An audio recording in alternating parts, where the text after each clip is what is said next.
Election से पहले तू घरे हमारा आवत रहलू रे भाऊजी। बिया भइल पर धनवाए से बोलत ना बारू भाऊजी।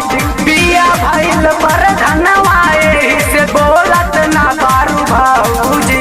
इलेक्शन से पहले तू घरे हमारा आवत रहलू रे भाऊजी। इलेक्शन से पहले तू घरे हमारा आवत रहलू रे भाऊजी। बिया भइल पर धनवाए से बोलत ना बारू भाऊजी। बिया भइल पर धनवाए से बोलत ना बारू भाऊजी।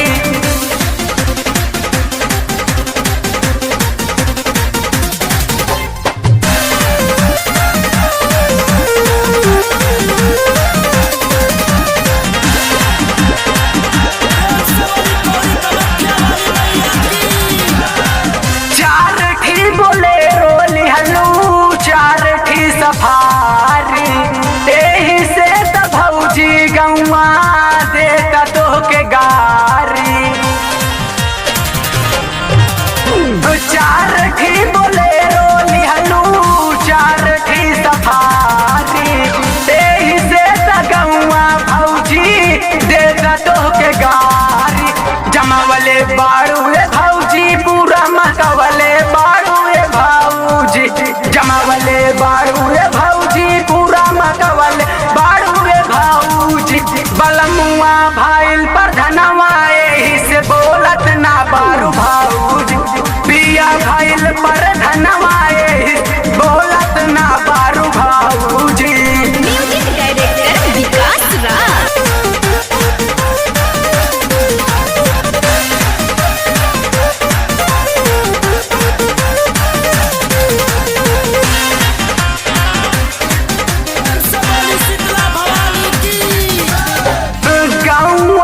दिलई में रोज खालू समोसा मान नाही भावे तोहरा खेला पर के केला। गौवा तू दिलई में रोज खालू समोसा मान नाही भावे तोहरा खेला पर के केला। सीटी प्रताप गढ़ में हरदम टहरा तारू रे भाऊजी। जिला प्रयागराज में हरदम घुमा तारू रे भाऊजी।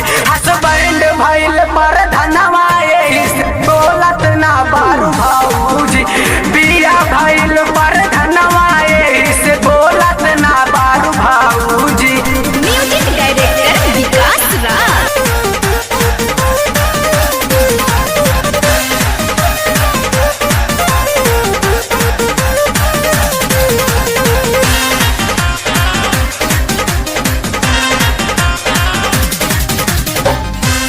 केतना के कलोनी न दिहलू केतना के चकरोटा हो।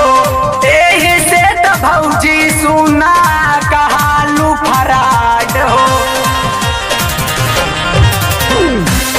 केतना के कलोनी न दिहलू केतना के चकरोटा हो। एही से तू भौजी सुना कहालू फराड हो। अमित पासी सूरज के साथे नाचा तारू रे भाऊजी। पासी अमित सूरज के साथ नाचा तारू रे भाऊजी।